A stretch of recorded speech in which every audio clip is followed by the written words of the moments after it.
Il y a encore une dizaine de jours, les températures encore chaudes étaient favorables à une bonne qualité de l'air, mais avec l'arrivée du froid, les particules fines se multiplient en grande partie à cause du chauffage au bois. Après un appel à candidature de Grenoble-Alpes Métropole et Atmo, 30 communes se sont portées volontaires pour installer un micro-capteur sur leur territoire pendant un an. Noyaret a répondu présente et peut mesurer les particules fines grâce à son capteur sur le toit de l'école élémentaire Le Mûrier.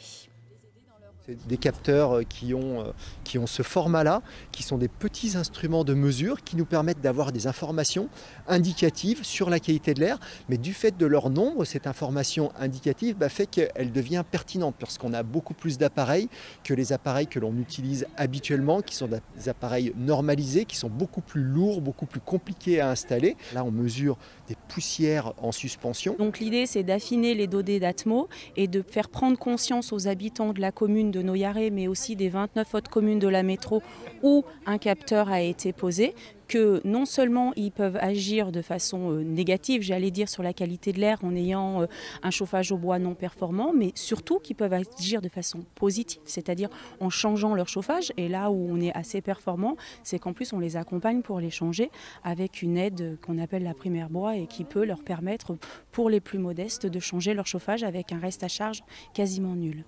Quand on parle de pollution de l'air aux particules fines, c'est principalement le chauffage individuel et beaucoup le chauffage à bois qui est vraiment source de pollution.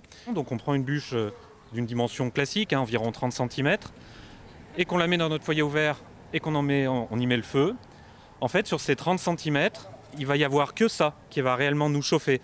Donc en gros, 5 cm d'épaisseur du bois va réellement nous chauffer de la bûche.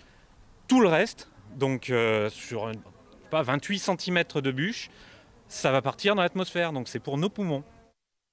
En plus de ces capteurs fixes, Atmo prête aux citoyens des capteurs mobiles pour mesurer la qualité de l'air du quotidien, chez soi, sur son lieu de travail ou encore dans ses déplacements.